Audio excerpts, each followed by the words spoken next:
Hi friends, அனைவருக்கும் வணக்கம். நாம் இன்னைக்கு குதிரைவாளி அரிசி யூஸ் பண்ணி எப்படி இட்லியும் தோசையும் செய்யலான்னு பார்க்கலாங்க. பாடி வெயிட் ரெடியூஸ் பண்ணுறவங்களுக்கு இந்த ரெசிபி வந்து ரொம்ப ஹெல்ப்ஃபுல்லாக இருக்கும். வாங்க இந்த ரெசிபி எப்படி செய்யலான்னு பார்க்கலாம். வாங்க வீடியோக்குள்ளே போகலாம். குதிரைவாளி இட்லி செய்கிறதுக்கு ஃபஸ்ட்டு குதிரைவாளி அரிசி எடுத்துக்கோங்க. பாருங்கள், இதுதான் குதிரைவாளி அரிசி. ரவையை விட கொஞ்சம் பெருசாக இருக்கும். இதோட காஸ்ட் பார்த்திங்கன்னா 1 kg 97 rupees. பட்டை தீட்டப்பட்ட குதிரைவாளி ரைஸ், பட்டை தீட்டப்படாத குதிரைவாளி ரைஸ்ன்னு 2 டைப் இருக்குது. ஸோ நீங்கள் பார்த்து வாங்கிக்கோங்க.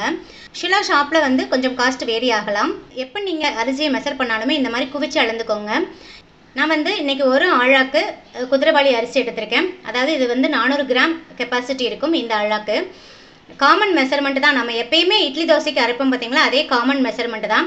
4 கப்பு அரிசி எடுத்திங்கன்னா அதில் 1 கப் உளுந்து, அதே மெஷர்மெண்ட் தான். நான் இன்றைக்கி வந்து ஒரு ஆழாக்கு குதிரைவாளி அரிசி எடுத்திருக்கேன்.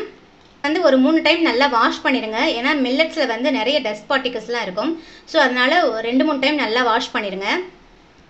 நெக்ஸ்ட்டு, எந்த கப்பில் நீங்கள் குதிரைவாளி அரிசியை மெஷர் பண்ணுறீங்களோ அதே கப்பில் 1/4 கப்புக்கும் கொஞ்சம் அதிகமாக உருட்டு உளுந்து சேர்க்குறீங்க.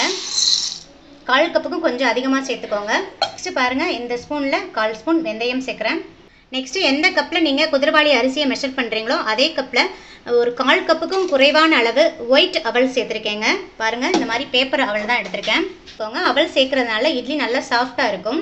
பாருங்கள், இப்போ குதிரைவாளி ரைஸில் தண்ணி ஊற்றிட்டு நல்லா வாஷ் பண்ணுறேன். பாருங்கள் எவ்வளோ டஸ்ட் இருக்குது பாருங்கள். தண்ணியும் எவ்வளோ கலராக இருக்குது பாருங்கள், அழுக்கு கலரில் இருக்குது. ஸோ இது மாதிரி இல்லாமல் ஒரு 2-3 டைம் நல்லா வாஷ் பண்ணிடுங்க. நம்ம ஊற்றுற தண்ணி நல்லா கிளியராக இருக்கிற அளவுக்கு நல்லா வாஷ் பண்ணிடுங்க. இப்போ நம்ம ஊற்றுற தண்ணி நல்லா க்ளீனாக இருக்குது. இந்த அளவுக்கு நீங்கள் நல்லா குதிரைவாளி ரைஸும் நல்லா வாஷ் பண்ணிடுங்க. இப்போ உளுந்தையும் வெந்தயத்தையும் நல்லா வாஷ் பண்ணிவிட்டேன். அதையும் இந்த மாதிரி ஊற வச்சுருங்க. அரிசியும் உளுந்தும் 5 hours கண்டிப்பாக ஊறணுங்க. நெக்ஸ்ட்டு, அவளை வந்து நீங்கள் அரிசி கூடயே ஊற வைக்காதீங்க. அரிசி அரைக்கிறதுக்கு ஒரு 1/2 an hourக்கு முன்னாடி ஊற வச்சா போதுங்க.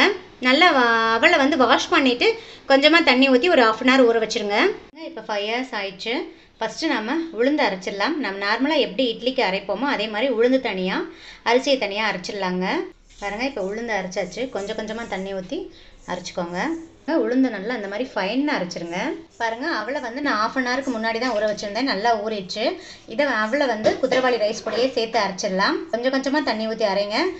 ரொம்ப ஃபைனாக அரைக்கக்கூடாதுங்க. அரிசியை வந்து கொஞ்சம் கோர்ஸாக அரைச்சிக்கோங்க. நம்ம இட்லிக்கு நார்மலாக எப்படி கொஞ்சம் கோர்ஸாக அரைப்போம் பார்த்தீங்களா, அந்த மாதிரி கோர்ஸாக அரைச்சிக்கோங்க. அவளையும் குதிரைவாளி அரிசியும் சேர்த்து அரைச்சிடலாம். நான் கொஞ்சமாக எடுத்துருக்கிறதுனால இன்றைக்கி மிக்சியில் அரைக்கிறேன். நீங்கள் அதிக அளவு எடுத்துருந்தீங்கன்னா கிரைண்டரில் அரைச்சிக்கலாம். ரொம்ப ஃபைனாக அரைச்சிடாதீங்க. இந்த அளவுக்கு கொஞ்சம் கோர்ஸாக இருக்கிற மாதிரி அரைச்சிக்கோங்க. அப்போ தான் இட்லி வந்து நல்லா சாஃப்டாக இருக்கும். உளுந்தையும் குதிரைவாளி அரிசியும் தனித்தனியாக அரைச்சி மிக்ஸ் பண்ணியாச்சு. இப்போ தேவையான அளவு உப்பு சேர்த்துக்கோங்க. உப்பு சேர்த்துட்டு கை வச்சு நல்லா மிக்ஸ் பண்ணி விட்டுருங்க. நல்லா கை வச்சு மிக்ஸ் பண்ணியாச்சு. இப்போ இந்த மாவை வந்து 8 to 10 மணி நேரம் அப்படியே விட்டுருங்க. அப்போ தான் நல்லா பொங்கி வரும். வெதர் கண்டிஷனை பொறுத்து உங்களுக்கு ஃபெர்மெண்டேஷன் டைம் வேரி ஆகலாம். மூடி வச்சு கவர் பண்ணிவிட்டு ஒரு 8 to 10 மணி நேரம் அப்படியே விட்டுருங்க. பாருங்கள், இப்போ மாவு வந்து நல்லா பொங்கிருச்சு. நல்லா இந்த மாதிரி பொங்கி வந்து புளிச்சதுக்கப்புறம் தான் நீங்கள் இட்லி ஊற்றணும். அப்போ தான் சாஃப்டாக இருக்கும். பாருங்கள், இப்போ நல்லா மிக்ஸ் பண்ணிடுங்க. மிக்ஸ் பண்ணிவிட்டு யூஸ்வலாக நீங்கள் எப்படி இட்லி ஊற்றுவீங்களோ அதே மாதிரி இட்லி ஊற்றிடலாம். மீடியம் ஃப்ளேமில் வச்சு ஒரு 10 நிமிஷத்துக்கு அப்படியே விட்டுருங்க. பாருங்கள், இப்போ இதே மாவை யூஸ் பண்ணி தோசை வார்த்துடலாம். ஸ்பெஷலாக டயட்டில் இருக்கிறவங்களுக்கு செஞ்சுருக்கிறதுனால ஆயில் எதுவும் நான் ஆட் பண்ணலை. இதே நார்மலாக இருக்கிறவங்க எடுக்கிறதா இருந்தால் நீங்கள் சுற்றி ஆயில் அப்ளை பண்ணிக்கலாம். மீடியம் ஃப்ளேமில் வச்சு ஒரு 2 நிமிஷத்துக்கு இப்படி மூடி போட்டு மூடிடலாம். இப்போ நல்லா வெந்துருச்சு, நம்ம எடுத்துடலாம். அவ்வளோதான், ஸ்மூத்தாக எடுக்க வரும். ஆயில் ஊற்றாமலும் நல்லா கிறிஸ்பியாக தாங்க இருக்கும். பாருங்கள் ஃப்ரெண்ட்ஸ், ஃபைனலாக நம்மளோட குதிரைவாளி இட்லியும் குதிரைவாளி தோசையும் ரெடி ஆயிடுச்சு. ரொம்ப இட்லி சாஃப்டாக இருக்கும். ஸோ நீங்கள் கல் மாதிரி இருக்குமோன்னு பயப்பட தேவையில்லை. பாருங்கள், ரொம்ப சாஃப்டாக இருக்கும். அதே மாதிரி தோசையும் நல்லா டேஸ்ட்டாக இருக்கும். ஸோ நீங்கள் சாம்பார் சட்னி எது கூட வேணாலும் சர்வ் பண்ணிக்கலாம். ரொம்ப டேஸ்ட்டாக இருக்கும். இந்த ரெசிபி வந்து முழுக்க வந்து பாடி வெயிட் ரெடியூஸ் பண்ணுறவங்களுக்காக நான் செஞ்சுருக்கேன். கார்போஹைட்ரேட் அவாய்ட் பண்ணுறதுக்காக நான் இட்லி அரிசி எதுவும் சேர்க்கல. இதே நார்மலாக இருக்கிறவங்களுக்கு செய்யணும்னா நம்ம 4 பங்கு இட்லி அரிசி எடுப்போம்ல, அதில் வந்து 1 பங்கு வந்து குதிரைவாளி அரிசி எடுத்துகிட்டு மிச்சம் 3 பங்கு வந்து இட்லி அரிசி சேர்த்துக்கலாம்.